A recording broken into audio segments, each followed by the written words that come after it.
All right, it's my pleasure to welcome Gary Brecka, today's Shadow Talk. Gary, I became aware of yourself and your work. There was a lot of publicity surrounding Dana White, the head of the UFC. And, I met this guy, and he can predict pretty much when you're going to die. And apparently, the results were pretty shocking. And that led him to change a whole lot of things in his lifestyle and diet and everything, I guess. And then I was reading a little bit about your background, and here's what's fascinating: that originally you used to work for life insurance companies, right? Correct. Yeah. And what was the title there that you had? I was a mortality expert. Mortality expert, though. So this guy, so for the benefit of the life insurance company, basically, you can kind of, is it more or less, or is it really that accurate that you could get it down to a year or a month or something? Well, basically, if you think about life insurance, or even the entire category of financial services products that are based on mortality, there are billions and billions of dollars every year of financial services products that are put in place that are based on exactly when you're going to die. Reverse mortgages, annuities, life insurance. All of these things are centered around how many more months you have left on Earth.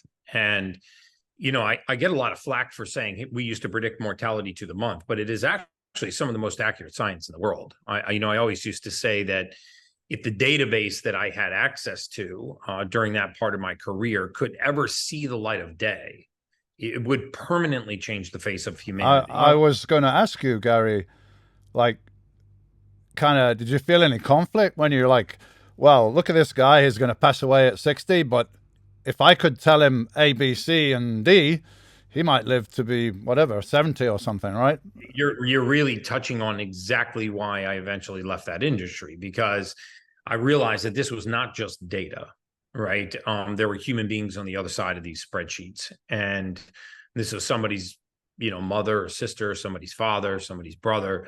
And even though you're convinced in that industry that this is just data, you have nothing to do with what put this person in this position, you have nothing to do with what's going to get them out of this position, you're not responsible for their care.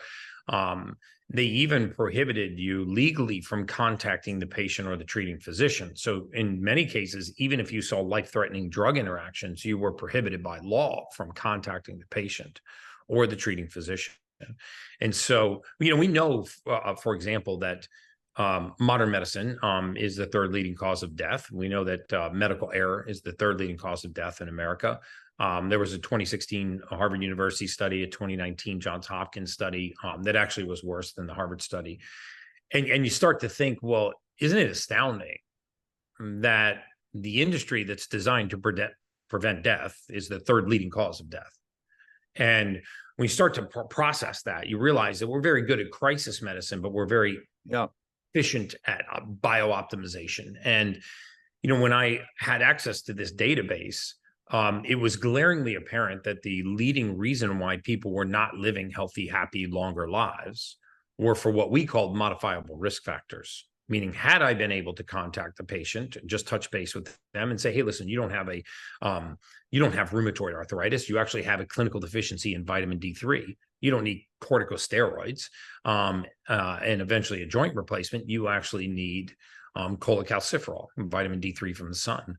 And, and I could give you hundreds of examples of this. But if you want to know how accurate this science is, just look at what happened in the 2008, 2009 financial services crisis, right? When we had 364 banks fail, you didn't have a single life insurance company fail. A valid life insurance claim in America has never failed to have been paid. And, but interestingly, only 2% of all life insurance policies pay a death claim. 98% of all life insurance policies lapse.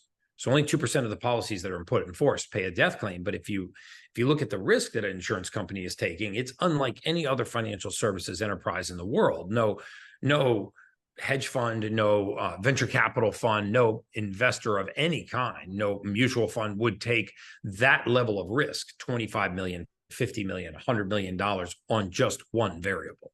So they've gotten extraordinarily accurate at predicting life expectancy. And they do that by combining the blood work and the actual medical record with demographic data. And they have data at the end that no other enterprise has. Remember that a life insurance company knows the day, the date, the time, the location, and the cause of death for hundreds of millions of lives. And, we see and university research projects and hospital systems do not have that kind of data, right? They do not. If you went and saw a cardiologist and had a stent put in your heart, and the day you walk out of their office, they don't know if you passed away 3 days later, 3 years later, or 30 years later. And they don't know if what you passed away from had any causal link to that, procedure. Life insurance companies do. We know the trajectory and the pathway for every pharmaceutical. I mean, we knew that the serotonin hypothesis of depression was false 15 years ago. We knew that antidepressants actually didn't prevent depression. We know that statins actually increase all-cause mortality. We knew that sedentary lifestyle was the leading cause of all-cause mortality. We knew that opioids were addictive 10 years before we even started to publicize the addictive amyloids. And so there's a lot of data there that was used to accurately hone in on life expectancy. And the medical system is tied in with the pharmaceutical industry, which they're not in the business of letting people lead a long, healthy, independent life, right? They want customers, and it seems they're not in the business of curing everything, just kind of suppressing the symptoms, maybe. Well, think about this. I mean, just to take some of the leading conditions in the world, type 2 diabetes, for example. Type 2 diabetes in the United States alone is $110 billion annual industry. So don't think for one moment that there's a boardroom meeting going on somewhere at Big Pharma trying to put that business out of industry, that industry out. Why would they? Why would they? And, I used to say, I haven't checked the website in a while, but I used to say, you would never say this to me, Dorian, but let's hypothetically say that you said, Gary, write me a diet that would guarantee that I get diabetes.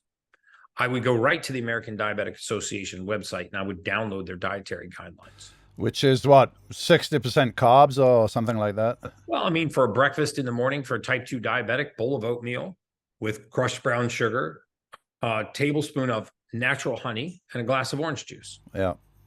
No fats, no proteins, just a very high glycemic carbohydrate. So what happens if you eat a meal like that? Well, then you have to have insulin. So this is an insulin dependency diet, not an insulin independent diet. And we already know that there are ways to cure type 2 diabetes, diet and lifestyle changes mainly. But we would prefer to manage these conditions. There's an enormous industry in disease management. And if we can build an industry around disease management, I mean, we're not building an industry around, getting rid of our customers. If I owned an airline, I probably wouldn't launch a marketing campaign to sell fewer seats on my planes. If I was a car dealership, I probably wouldn't launch a marketing campaign to sell fewer cars. So it makes sense from that standpoint. But the truth is that bio-optimization, healthy living is in the hands of the populace. It's in the hands of the citizen scientist. And, that's one of the reasons why people like you and I do what we do. There's more and more information coming out all the time on, I don't know what you want to call it. It's anti-aging, I think is a bit of a nonsense term. Kind of life optimization, because, anti-aging, we're all going to age. And ultimately, we're all going to die. But I think it's you can have a longer and a better quality of life if you're educated. And that's the point of my podcast, trying to get how can people optimize their life experience from from a nutritional point, exercise, spiritually, mentally, and there's more and more information coming on all the time on that, which is great. So you've come from the dark side, Gary. Now you're working on the light side, yeah? Yeah, exactly. I'm actually trying to find a study that I saw actually on my news feed today, so I can't find it, but about SSRIs and the ineffectiveness of SSRIs. But, interestingly, one of the things that, we found in the process of studying life expectancy was, number one, that the majority of the reason why people are not living longer, healthier, happier lives are these things that we call modifiable risk factors, meaning had I been able to talk to the patient, I could have materially changed their lives. And in the tail end of my career, I began to actually manipulate the model and say, what if I fixed the D3 deficiency? What if I cured the anemia? What if I treated the hypertension and the abdominal obesity and the elevated triglycerides, which we call metabolic syndrome? Yeah. And you would see the life expectancy spike. And so it became glaringly apparent to me that, people have the capacity to change their life expectancy, but more importantly, their health span, not just their lifespan. And the second thing that we really began to understand in the prediction of life expectancy is that the majority of pathology and disease as we know it today does not exist. Meaning we have accepted a number of fallacies in modern medicine. One of them is that lots of these diseases are genetically inherited, right? And we say that they're familial or they're genetically inherited because you have hypertension, for example, your grandfather had hypertension, your father-in-law had not your father-in-law, your mother's father on your maternal side had hypertension. So you must have familial hypertension or genetically inherited hypertension. And we say this about thyroid, hypercholesterolemia, hypertriglyceridemia, drug and alcohol addiction, depression and anxiety. Because they run in families, we call these genetically inherited diseases. But understand that we've mapped the entire human genome. We know every gene in the human body. No physician can tell you what gene specifically carries any of those diseases. And if that gene does not exist, then it means that those conditions do not exist. You see, in human beings, there is a process that our body goes through called methylation. It is the most important process that human beings go through on a daily basis. We do it 300 billion times a day, inside of 300 billion cells. And essentially what this is taking all of the raw material that enters the human body. Because remember, there's not a single compound known to mankind, not one. There is no vitamin, no mineral, no amino acid, no hormone, no nutrient, no compound of any kind that enters the human body and is used in the format that we put it in. Without a single exception, everything that goes into our bodies is converted into the usable form through this process called methylation. You can think of it like pulling crude oil out of the ground, but we cannot put crude oil into our gas tank, right? Because the car doesn't understand that fuel source. Crude oil has to be refined into gasoline, and now the car understands that fuel source. Human beings are no different. We put folic acid into the body. Folic acid is absolutely useless. It has to be converted into methylfolate for the body to use it. We put certain forms of B12, cyanocobalamin, for example, into the body. The body has to convert it into the usable form, and then it can go into a physiologic process. You eat a piece of chicken.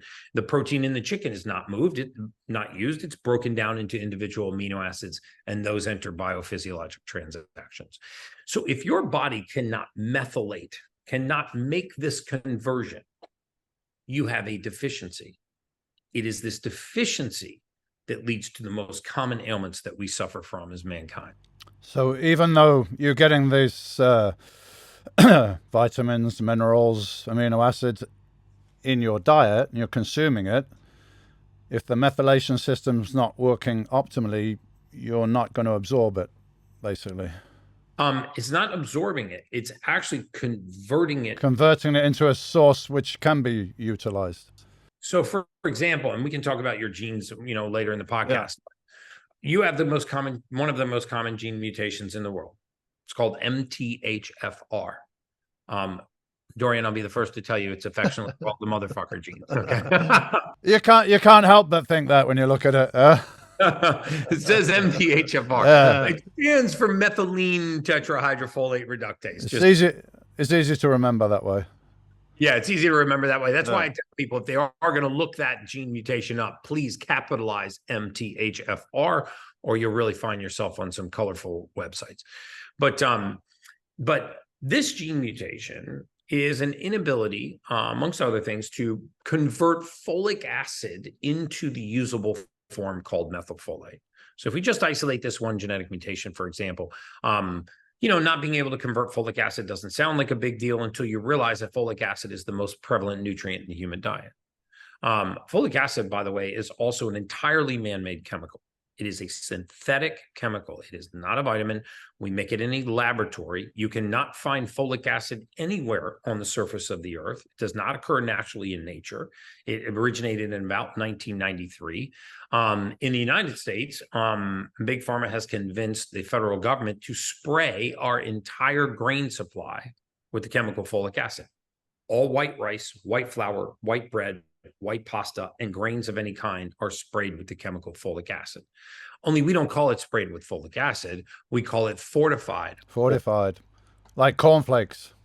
Yeah, like corn cereals, yeah. Yeah. Yeah. If they're not bad enough for you, as cornflakes with sugar, then we add folic acid. And we call these fortified or enriched foods, but remember that they're sprayed with the chemical folic acid. Well, 44% of the population has a gene mutation that does not allow the conversion of that into the usable form.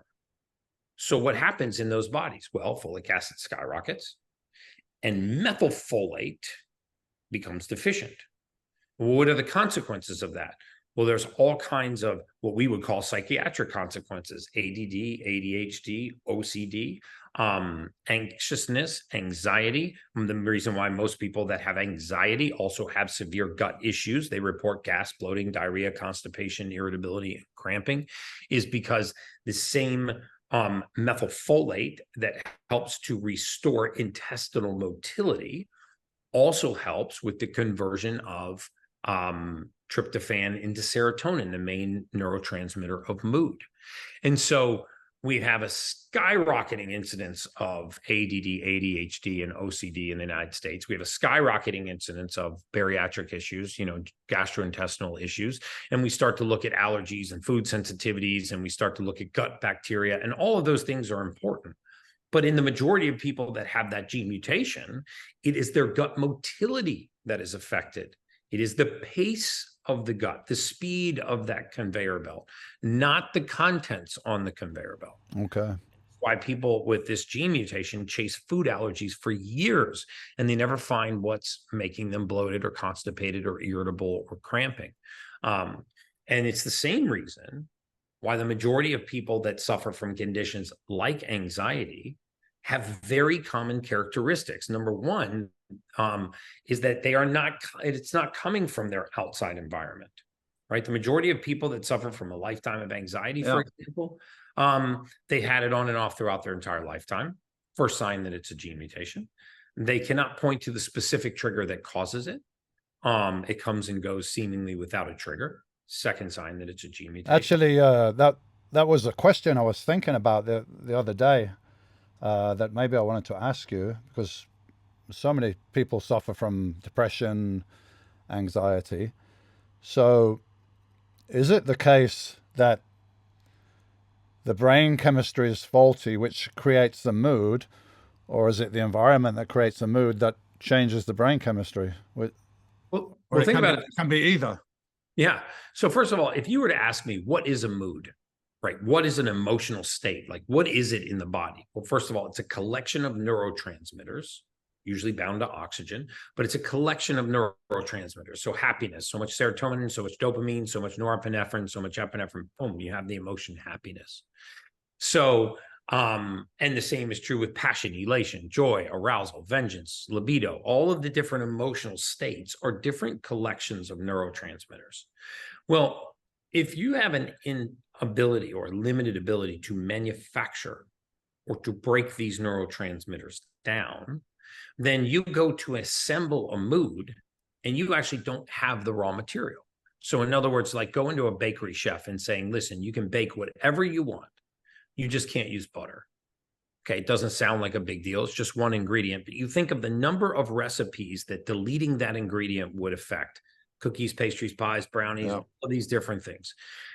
Do the same thing in a human being and say, you can manufacture any mood that you want, you just can't use serotonin. Okay, now any mood that requires the presence of that neurotransmitter, you are now essentially deficient in. So if we understand that serotonin, I mean, we've defined depression for decades as an inadequate supply of serotonin. Meaning, this definition says that if you are low on serotonin, you are by definition depressed. So you would think if the definition of depression is low serotonin, that the fix would be to raise serotonin. But that's actually not what we do. We take people that are depressed and we put them on SSRIs, selective serotonin reuptake inhibitors. And so what these do effectively is they ration what little serotonin you have because they inhibit the uptake. And so if I ration what little serotonin I have, then I never raise my level of serotonin. So by definition, I never end depression. And that's why I talk to people all the time and I go, how long have you been on an antidepressant? And they go, 15, 18 years. And my first question is always, well, when did you think it was going to kick in? Yeah. If they're still depressed. Yeah.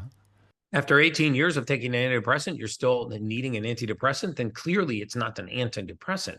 So if we understand that serotonin is made in the gut, 90% of your serotonin in your body is right here. If you don't have it here, you can't have it here. Depression rarely begins in the outside environment. It almost always begins in your physiology, which is why you see research coming out now that walking and exercise are more effective than SSRIs at treating depression.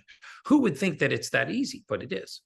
And when we look at certain genetic mutations, MTHFR being one of them, and if you're not tested for this, you should get tested for it because the solution is simple. We start learning to supplement for the sake of deficiency and not just for the sake of supplementation. When I go to most people's supplement cabinets, Dorian, it's like rows and rows, St. John's wort and CoQ10 and CoQ10 and, So you've been in my house then. And then I start to ask them, well, why are you taking this? What are you expecting from this? It's not that these supplements are not good. The question we should ask is, does my body need it? I need data to find out what my body needs. And once I find out what my body needs, I can go about supplementing for deficiency and not just the sake of supplementing. And this is when magic happens in the human body. When you give the human body the raw material that it needs to do its job, this is when magic happens. And I would love to say that we can get all of the nutrients that we need from our diet, but it's extraordinarily difficult, nearly impossible. Especially now with the ground is the very ground that the plants are growing from is depleted of minerals and so on. So it's very difficult to get what you need. There's no question. And then it's also the distance from the ground to the table. I get censored a lot on Instagram and what have you for talking about like the negative impact of seed oils and other things and my pro stance on grass-fed meats. Because it's not the meat, for example, that's the issue. It's the distance from the meat to the table. It's not necessarily the canola plant that's the issue. It's that we take a canola plant, we put it in commercial press, and then we degum it with hexane, and then we heat it to 405 degrees and turn it rancid, and then we deodorize it with sodium hydroxide, and then we bleach it clear with chlorine, and then we bottle it and put it on the shelf. And so a lot of the industrial processing. I don't think anyone that's listening is going to buy that oil anymore after that description. Well, hopefully, good. Hopefully. If they don't do anything, get seed oils out of your life. I mean, you can use grass-fed butter, ghee butter, coconut oil, and tallow for cooking. And you can use, olive oil and, avocado oils at room temperatures, extra virgin, pure extra virgin, preferably. And you won't have the polyunsaturated fatty acid, rancid seed oil interactions that you have with cholesterol that actually are really the cause of. Well, you just said that, Gary, cholesterol. I like to just bring that up for a minute because I think a lot of doctors, a lot of cardiologists, and most people are still believing that that's a relevant and important number to look at and so on. Cholesterol, HDL, LDL. What's your take on that, Gary? Well, I mean, I think cholesterol is one of the most maligned and misunderstood compounds in the human body, right? So if we get back to the basics, well, first of all, what is cholesterol? Well, first of all, it's not a fuel source, right? The body cannot use cholesterol for energy. So then what is it? It's a construction material. We use it to build every cell wall, every cell membrane. We use it to build hormones, and we use it to make the single most important nutrient in the human body by far, which is vitamin D3. right? We actually make vitamin D3 from sunlight and cholesterol, right? It is the only vitamin that a human being can make on our own. There's hundreds of vitamins in your bloodstream right now. Your body is only capable of making one. So just think about how important that must be to human function if it's the only nutrient that your body makes on its own. And so getting back to cholesterol, if you look at the peer-reviewed published clinical literature, you will see virtually zero evidence linking elevated levels of LDL cholesterol on its own to cardiovascular disease. You generally have to have a corresponding increase in triglyceride. And why is that? That's because if we really look at cholesterol as a construction material, building cell walls, cell membranes, hormones, vitamin D3, what happens is on the surface of cholesterol, for a very simplistic explanation, you have a triglyceride, you have a blood fat, right? So fat is kind of transported around the body on the surface of cholesterol, triglyceride is. So if I increase the amount of fat in the blood, I decrease the particle size of cholesterol. So in other words, as triglyceride goes up, the size of cholesterol gets smaller and more dangerous. The smaller lipoproteins, beta lipoproteins, lipoprotein A, the small lipoproteins that pass through the arterial wall, get eaten by a macrophage, and start this process of narrowing of the arteries, plaquing, scarring, atherosclerosis. And these are glycated cholesterol. They're cholesterol that usually has been exposed to seed oil, and they are small particulate cholesterol. If you bring triglyceride down, the size of the cholesterol molecule gets larger and it gets safer. This is why statins, we knew in the mortality space that statins were an impact on all-cause mortality because they would affect hormonal function, they would affect the integrity of cell walls, of cell membranes, the production of vitamin D3, and unless there was a specific necessity, like a hypercholesterolemia that was not manageable by diet. In some cases, I'm a fan of statins, but in very, very rare cases, majority of the time, because the liver produces 85% of all the cholesterol in our bloodstream, we can manage our cholesterol level through diet. And by the way, it's not the amount of cholesterol that we eat. There is no link between dietary intake of cholesterol and serum concentration of LDL cholesterol. It's too large to pass through the luminal wall of the intestine. So LDL cholesterol by itself is not a marker for cardiovascular disease. We have to look at the level of triglyceride. If you have triglycerides low and slightly elevated LDL cholesterol, we knew that was a marker for longevity. If you had high LDL cholesterol and low triglycerides, by low triglycerides, I meant triglycerides at 75 nanograms per deciliter or less, I would extend your life expectancy. In fact, if you look at the blue zone research, the majority of those centenarians have clinically elevated levels of LDL cholesterol. So why are they living beyond age 100 with healthy levels of cholesterol, or with high levels of cholesterol? Because cholesterol is at the scene of a lot of crimes. It does not pull the trigger. That's funny. I said that to somebody today. You did? Yeah, I said, like, imagine that your blood vessel, your artery is like a wall, and there's a big scrape down it, and then, from some trauma, from some inflammation, and then your body's trying to stick cholesterol on it to fix it up. It's not the cause. It's trying to solve the problem. Yeah. So when we bring down cholesterol, people that eat healthy fats, low levels of linoleic acid, healthy proteins, have manageable levels of LDL cholesterol, but would be considered high on most cardiology risk scores, and they're told to take a statin. And then you see them suffer hormonal issues, cell wall issues, mitochondrial insufficiency, and other consequences, because we can't just study one thing in a vacuum. Humans exist in communities. Cells exist in communities. Some of the worst research that I've ever read on human beings is when we take single cells out of a human, put it in a petri dish, and look how it behaves in a lab as a single organism. But cells exist in communities just like human beings do. In fact, if you want to cut a human being's life expectancy by 50%, put them in isolation. You'll cut their life expectancy in half. The environment, The same is true with cells. So my entire point is that dietary cholesterol intake has nothing to do with serum levels of LDL cholesterol.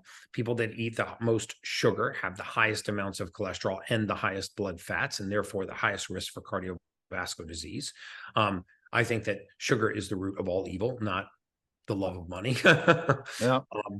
And so when you're looking at your blood work and you look at triglyceride, the level of fat in your blood, HDL cholesterol, the healthy cholesterol, which you can actually increase by increasing healthy fats, and you look at the level of LDL cholesterol, it's important not to just look at it in isolation. It's important to look at it in relationship to your level of triglyceride, so you get an indication of how large or how small the cholesterol molecule is.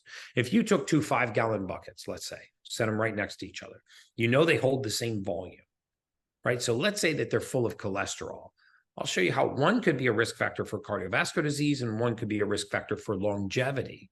So if you had one bucket full of tennis balls, okay, and you had another bucket full of tiny, tiny little BBs, same volume. If you dump those tennis balls into the bloodstream, they're very healthy because they're going to bounce off the arterial wall. They're not going to pass through that blood-brain barrier. They're not going to get eaten by a macrophage and start this inflammatory process.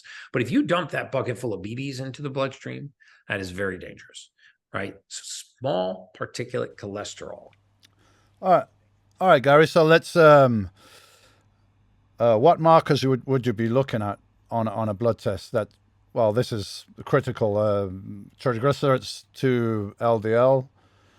Triglycerides to LDL, cholesterol, and then also, I would look at 3 minimum markers for glycemic control, for blood sugar control: glucose, which is just simply a measure of the amount of sugar in your blood at that moment; hemoglobin A1C, which is the 3-month average of your blood sugar; and then your insulin, right? Because most people don't realize the relationship between insulin and health, right? The primary role of insulin is actually not to lower blood sugar, contrary to popular belief. The primary role of insulin is to block any other form of energy use in the body. So as insulin rises, the body cannot burn fat, cannot access the fatty acid pathway. It has to burn sugar. So if you eat high fat and high sugar and your glucose spikes and your insulin rises, now that insulin is going to prevent the metabolism of fat. And where is fat going to build up? It's going to build up in your bloodstream. And when it builds up in your bloodstream, how is it transported? It's transported around on cholesterol. So what's it going to do to your cholesterol? It's going to decrease the particulate size of your cholesterol and increase your cardiovascular risk. And why does it decrease the size of cholesterol? Because if you remember from high school geometry, as the size of a sphere gets smaller, its surface area to volume ratio goes up. In other words, if I had 2 basketballs sitting on a table and they were, let's say they represent 2 molecules of cholesterol, and I cover those basketballs with fat, which represents a triglyceride, and now I dump more fat onto the table. Well, now I have to take those 2 basketballs and make 4 softballs. If I add fat, I have to make them 8 baseballs. If I add fat, I need to make them 16 golf balls. If I add fat, I need to make them 32 BBs. I've never changed the amount of cholesterol. I only increase the amount of fat. Does that make sense? Yeah, like the particle size is smaller. So now the particle size has gotten smaller. Yeah. Now you're in a very dangerous situation. So how do you lower your triglyceride? You lower your blood sugar. You lower insulin. So triglycerides is linked with blood sugar spikes. No question. I mean, people that eat the most sugar have the highest blood fat. No question. Why? Because sugar raises insulin. Insulin blocks fatty acid metabolism. Fat then shows up in the blood, right? So if you eat consistently high sugary meals, or you eat high glycemic foods that raise your glycemic profile, your sugars very quickly, then that elevated sugar elevates the insulin and blocks the fatty acid pathway. People that are insulin resistant start to gain weight because they're not able to mobilize and metabolize fatty acids. When you make their insulin stop looking like a heart monitor and start looking like rolling hills, you see the triglycerides come down and the weight eviscerate. So McDonald's is like the perfect bomb to Oh this. God, it's the worst. And I mean, and there's fried is seed it oils. is it like a certain combination of sugar and salt and fat? It's kind of like it's kind of addictive as well for people. Well, sugar on an empty stomach is the worst. I mean, the Yeah. worst triglyceride level I've ever seen in my entire life, which was in the thousands. Oh, Was a patient whose uh, blood was solid at room temperature. And when we drew his blood, his level of triglyceride was so fat. As a percentage, he had almost more fat in his blood than blood. And he looked healthy from the outside, but he was exhausted all the time. He couldn't exercise because his fingers and toes would immediately go numb. His tongue would go numb whenever he had exerted himself, called claudication. The fat would pack into the distal ends of these capillaries and cut off the blood flow. And he had no idea that this was going on, but his favorite thing was half a tub of Ben and Jerry's at night before bed. And so a few hours after a meal, he'd whack down a nice little pint of Ben and Jerry's because he was so highly metabolic and active and had he was an endomorph. He just a lean body mass.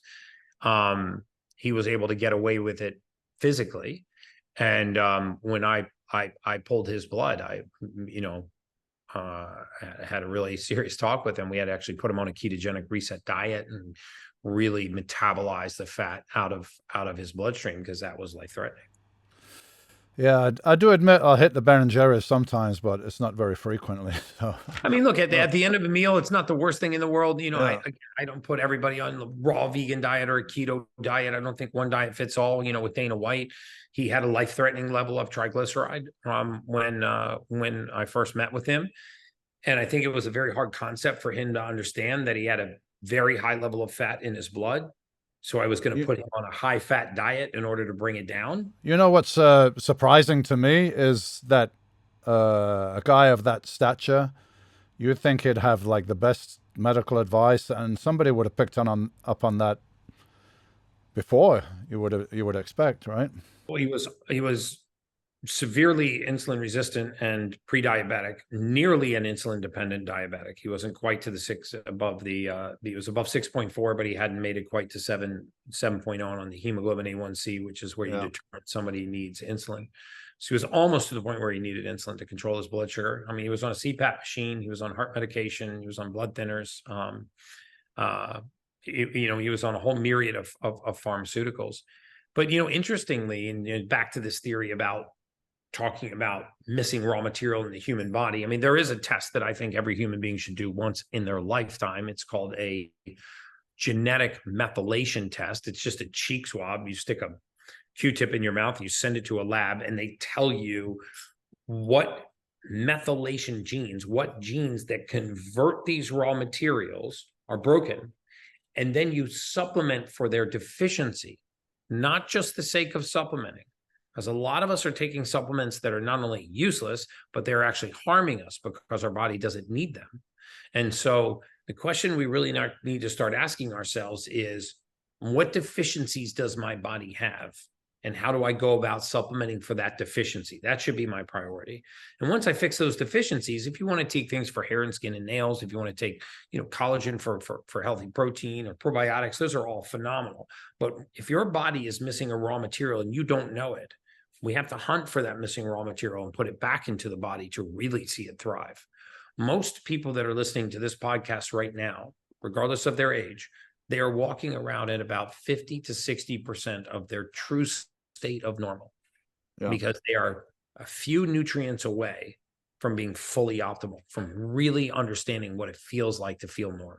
Well, as it happens, Gary, I did do one of these genetic tests with you. So let's have a look at the results on that and what you can advise me from that. And also I got my A1C, insulin, triglycerides, vitamin D, any of those markers that you need. Excellent. Well. Yeah, we can walk through those as well. Again, remember, I'm not a physician, so I'm not licensed to practice medicine. I'm a human biologist. So the majority of our patients are treated by our licensed physicians. I do train them on blood work and train them on genetic testing and supplementation. So if you've got it there, Gary, you can read it. I got it in front of me. I got the MTHFR, the motherfucker. Yeah. I got that. So that's on yellow. What does that mean? So let's first take a step back and talk about what these genes are, right? Okay, yeah. Hopefully this is up on the screen so your audience can see it. But this is, first of all, by no means all of the genes in your body. But these are 5 of the most important genes, in my opinion, because these genes are actionable. And by actionable, I mean that if I pulled your entire genetic code, I could see that you have olive skin, you have detached earlobes, you can see you have brown eyes, but there's nothing you can do with that genetic information. These genes, on the other hand, we call actionable, because while I can't go in and fix the gene, I can supplement for its function. And these are the main genes of a process called methylation, which is, again, how we convert raw material into the usable form. So when these genes are partially or completely broken, we have an impaired ability to produce certain nutrients that are really critical to optimal function. So the first thing I want you to notice about all 5 of those rectangles is that they should all be green. Okay. Yellow, as 2 of yours are, that means that one parent gave you the gene mutation.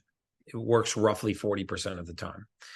When they're red, it means that both parents gave you the gene mutation, and it works roughly none of the time. You're highly prone, by the way, to acid reflux. You know what? I only just got that recently. I never had it in my life, and I took glutamine, and that fixed it. Glutamine will actually strengthen the sphincter muscle. Good. That's one of the deficiencies that you have. So interesting that you've found your way to that. Yeah. So let's start at the bottom with MTHFR, affectionately the motherfucker gene, but it is the methylene tetrahydrofolate reductase gene. So essentially this gene is converting folic acid into the usable form called methylfolate. This is the most common gene mutation in the world. This is one of the leading causes of postpartum depression in pregnant females. It is one of the leading causes of ADD, ADHD, and OCD. It is also one of the leading causes of gut issues. I would be more than happy to send the peer-reviewed published literature to your team if you want to post it on the podcast. Great, yeah, please. Yeah, Google MTHFR and put the condition that you have, and you're going to see hordes of clinical research that support what I'm about to tell you. But I'm happy to provide the research. So when we deprive the body of methylfolate, which is essentially what this gene is helping to convert, and this is one of the main methylation nutrients in the human body. We use it to produce serotonin. We use this to adjust the motility of the gut. So people that have this gene mutation, especially when it is red from both parents, are highly prone to anxiousness and anxiety. They are highly prone to mild gut issues, gas, bloating, diarrhea, constipation, irritability, and cramping, which is not related to what they're eating. And because it is early in the methylation chain, it actually supplies these nutrients up the entire chain. So you get symptoms of other genetic mutations that you do not have. So one of the symptoms that you're very prone to is an active mind at night. Yeah, tell me about it. Yeah. So, these excess catecholamines, fight or flight neurotransmitters, as they rise in the brain, we normally break these catecholamines down, which is the gene mutation you have at the top. Catechol O-methyltransferase, a fancy way of saying the gene that helps to degrade neurotransmitters responsible for thought. So what happens is, as your environment quiets, Dorian, your mind wakes up.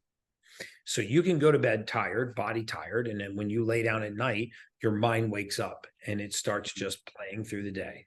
And if you actually think about the types of thoughts you're having, it will drive you crazy because they're just the most innocuous little thoughts. It's nothing that couldn't wait till the next day. Yeah, it's almost like a problem that you want to solve, and you keep going over it, and it's not doing anything. It's not doing anything. Exactly. Yeah. And so lots of people have this gene mutation, and it is just nibbling away at their sleep. And they accept it as a consequence of aging or their environment or stress or their family or their career. And it's not a consequence of any of those things. It is a consequence of missing raw material. So if you get this test done and you would see that you have that gene mutation, you can actually see exactly what I would supplement you with, which is right below that: zinc, magnesium, something called trimethylglycine. And this one has a multivitamin that I've crafted on my own. But there are other phenomenal methylated vitamins out there. Pure Encapsulations has some, Thorne has some. I like to think that mine's the best because I took 2.5 years to formulate. Try TMG. I've never tried, but instinctively I take magnesium. I take the transdermal one as well that goes through the skin. You put it in the bath, and I take couple of times a week. I take that. I find it very relaxing. I mean, I can tell like immediately I've relaxed. Excellent at night. People that have trouble sleeping, usually liquid magnesium or transdermal magnesium is absolutely the answer. And what's happening that's actually causing your mind to be awake? We have an excess of a category of neurotransmitters called catecholamines in your brain. These are similar to fight or flight neurotransmitters, and when they rise, they just stimulate the mind. And I don't mean you're awake like you don't want to jump out of bed and play tennis. I mean that your mind is awake, but your body is tired. Yeah. And people with that gene mutation will get up to go to the bathroom at night, or something will wake them up at night. They have a very hard time going back to sleep. So it's actually not the sleep duration that's affected, it's the sleep quality that is affected.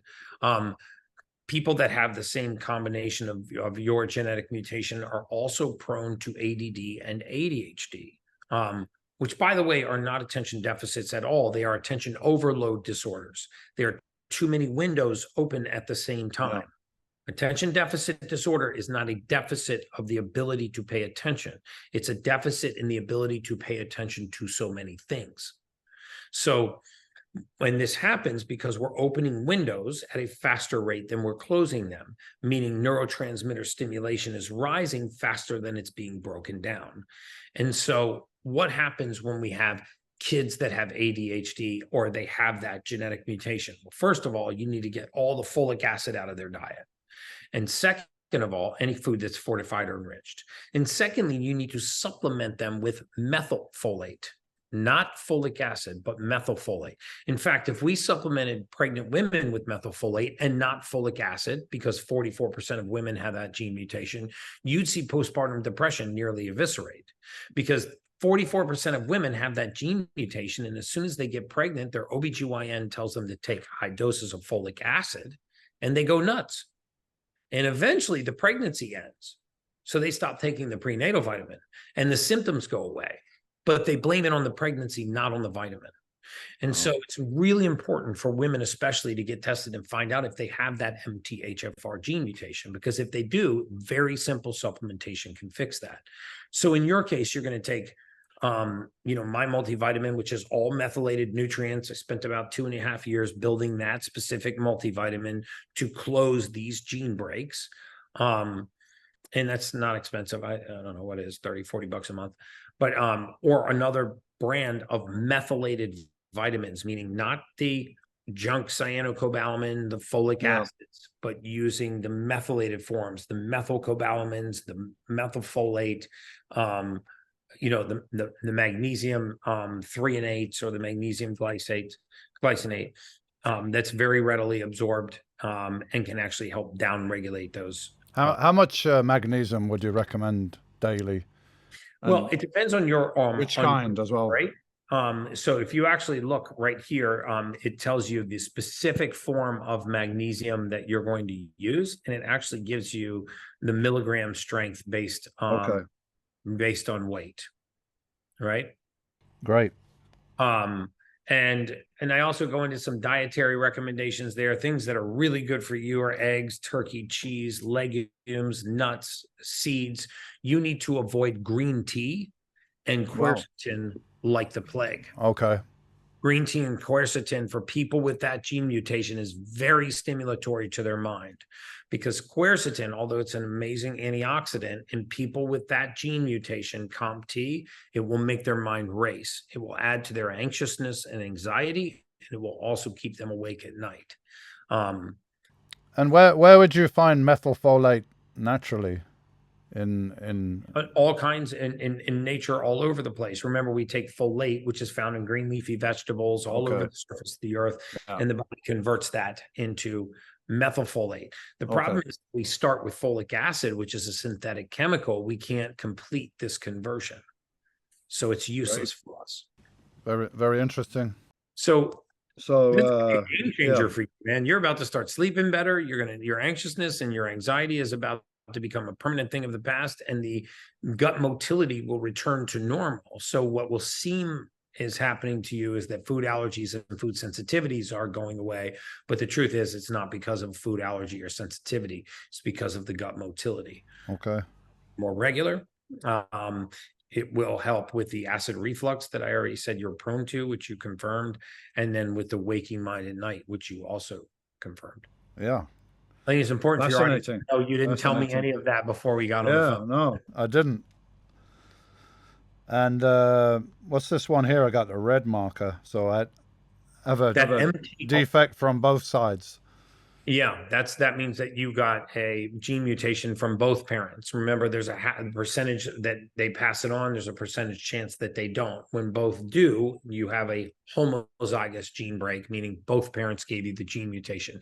That gene doesn't work at all, which is why magnesium has such a calming effect on you, and so does zinc. These are light metals that are super important in the human body, as is B12. Most people don't know that B12 is actually a light metal. It's the cobalt metal. We want to avoid the form of B12 called cyanocobalamin. It is a cyanide-based form of B12. And we want to use the form that occurs naturally in nature called methylcobalamin. The body very readily absorbs that. You find it in red meats. You find it in all kinds of food sources naturally. Okay. So we got the genetic test, and then I got a few markers that might be helpful for you. I got my A1C. It's 5.3. Okay, that's great. Fasted insulin 3. What else I got? C-reactive protein is really low, like 0.1 or something. Perfect. Triglycerides. Protein goes from 1 to 10. Yeah, it's like 1, I think. Yeah, hemoglobin A1C goes from 4.8 to 5.6. So that's a great range. You know, your glucose goes to 99, from about 77 to 99. So you're all well within range there. In fact, your blood sugar is a little on the low side, which is a great sign. I mean, that's a marker for longevity. You know, some people that have very low hemoglobin A1C, meaning 5.1 or less, are not candidates for intermittent fasting. It should not be intermittent fasting. Okay, that's normally what I do right now. I fast till like 2 o'clock and between 2 and 10. That's fine for you because your hemoglobin A1C is 5.3. But just for your listeners, if they do get a blood test done and they find out that their hemoglobin A1C, meaning the 3-month average of their blood sugar, is very low, they should actually avoid intermittent fasting. Some of the worst endocrine disasters I've ever seen are in young women with a very narrow feeding window. Okay, that's interesting. I just, you know, you automatically think that lower is better, I suppose, on that. No, I mean, remember what happens when you have your blood sugar gets too low for a prolonged period of time.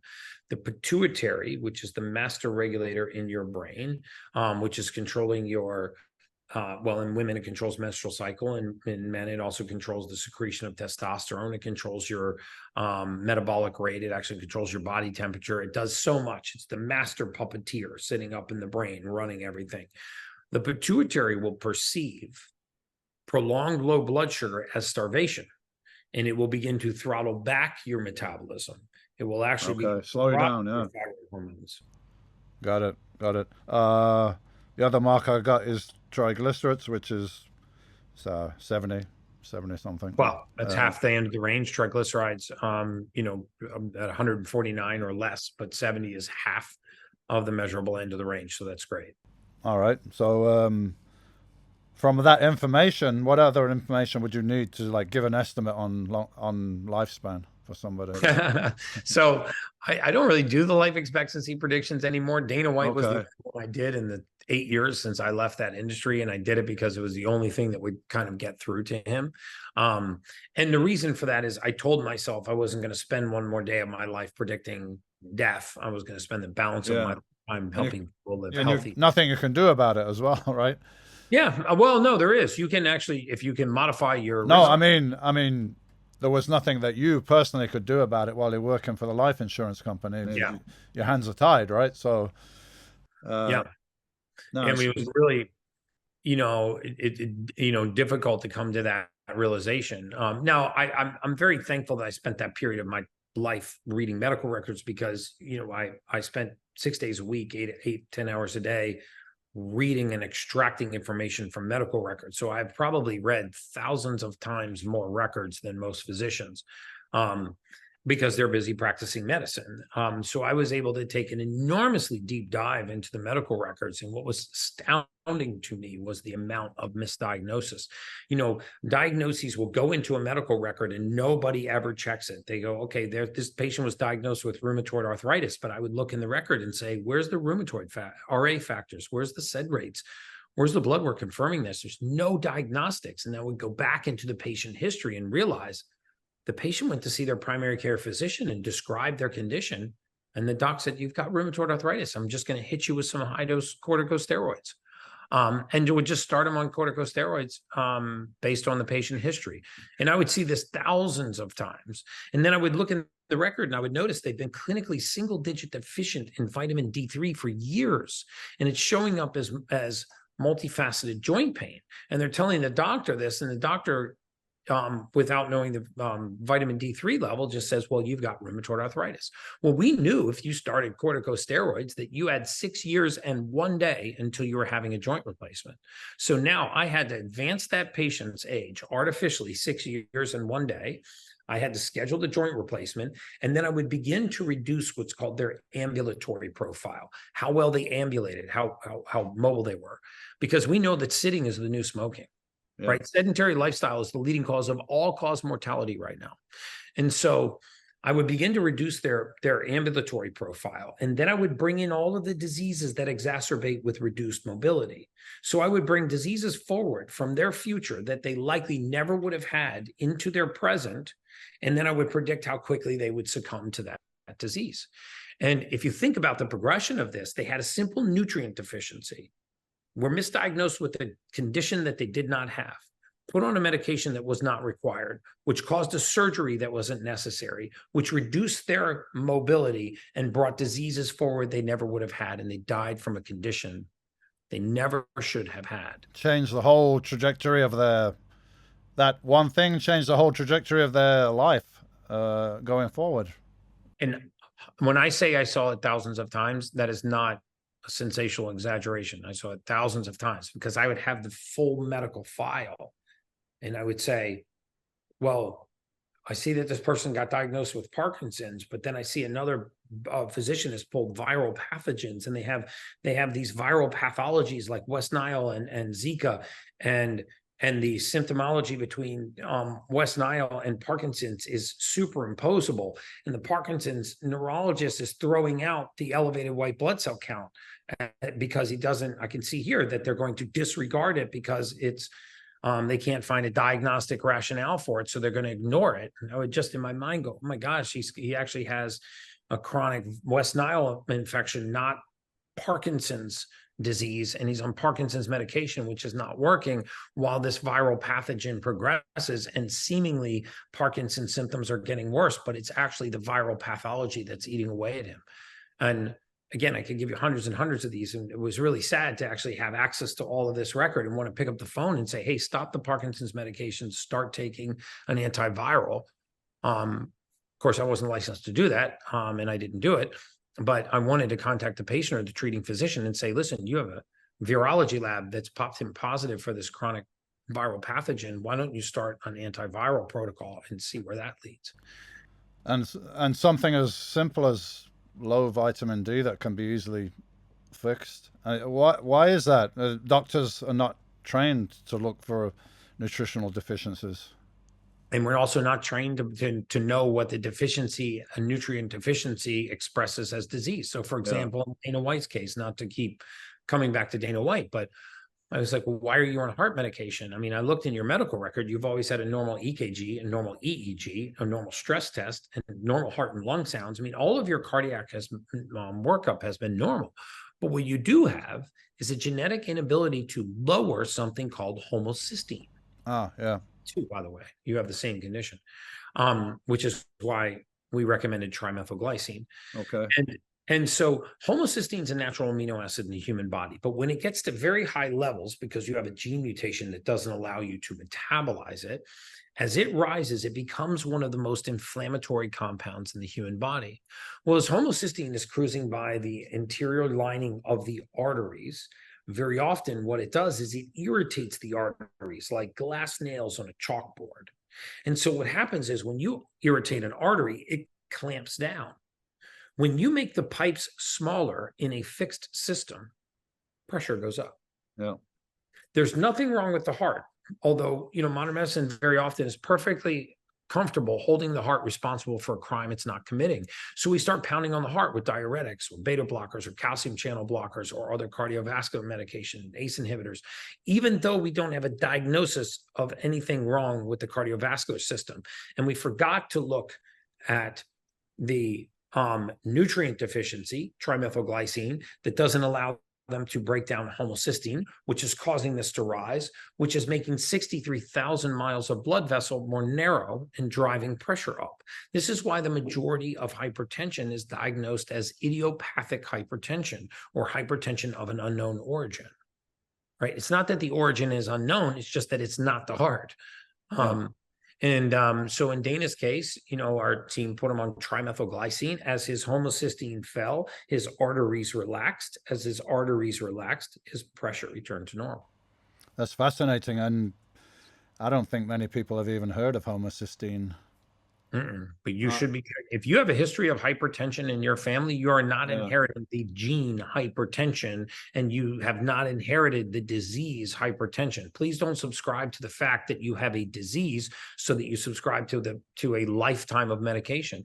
Get your homocysteine looked at, show that to your doctor, and talk about lowering homocysteine, especially if you have that gene mutation. Whenever mine's been a bit up, which is only occasionally for some reason. The only advice that I got was just double up on all your B vitamins. So that was not good advice. I mean, it's good advice to take more B vitamins. Yeah, but it's not specific for that problem.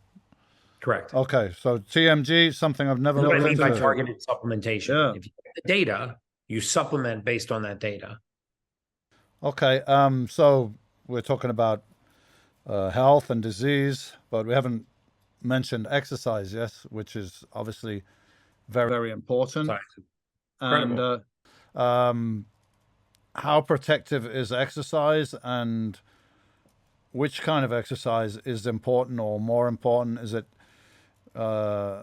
retaining your muscle mass? Is it having a good VO2 max? Or, combination of everything, I guess. But where we just start? Yeah, the truth is, so again, looking back at some of the blue zones, right? The centenarians of the world, they didn't have particularly low LDL cholesterol. There were different types of diet unbeknownst to some people. It's not just the Mediterranean diet. There are high carbohydrate diets that have actually shown up in some of the most prolific blue zones. But interestingly, if you look at some of these, take Sardinia, for example, Sardinia has a very high concentration of centenarians, but there was one particular area in Sardinia that had an extraordinarily high percentage of centenarians. And after extracting all of the variables, diet and lifestyle and what have you, what they realized was their life expectancy was directly related to the slope of the hill that they walked on a regular basis. Yeah. So it was the amount of regular exertion and the lack of sarcopenia, age-related muscle wasting in these older patients, because they were less sarcopenic, meaning they actually had larger diameter muscle fibers and a lower ratio of fat to muscle. And because they would walk 10 blocks up a 40-degree slope to go to church, and then they walk 7 blocks down to the market, and they walk 4 blocks over to their house, and then up and down. There's no elevators there, and taking them up and down their 3 flights of steps. Most of them gardened until the day that they died, or they did some kind of manual labor. They made belt buckles or something until the day that they died. There also wasn't any such thing as assisted care living facilities. In a lot of these countries, assisted care living is mom and dad move back in with you until the day that they pass and you care for them. And So aside from being linked to a purpose, it was actually linked to their physical exertion. We know now that muscle is our metabolic currency. We knew in the mortality space that if you wanted to live a long time, lift heavy weight. I mean, just to super simplify it. And the people that had grip strengths later in life, the people that actually kept up a regular exercise regimen, from our research, the muscle mass was more important than the VO2 max. Their cardiovascular conditioning was less important than their actual muscle mass. And muscle mass is like a sponge for glucose. It also determines our metabolic rate. Muscle secretes endorphins. It's an organ system in and of itself. We don't like to think of it that way, but it is. It absolutely helps keep us structurally sound. All of our auxiliary muscles of respiration, our musculature, our intercostals, our diaphragms. So our muscle, the integrity of our muscle and the amount of muscle mass that we have is directly related to longevity. I would say if you only have a fixed amount of time per day, then weight training will beat cardiovascular exercise hands down in every study. Hey. Yeah, I agree.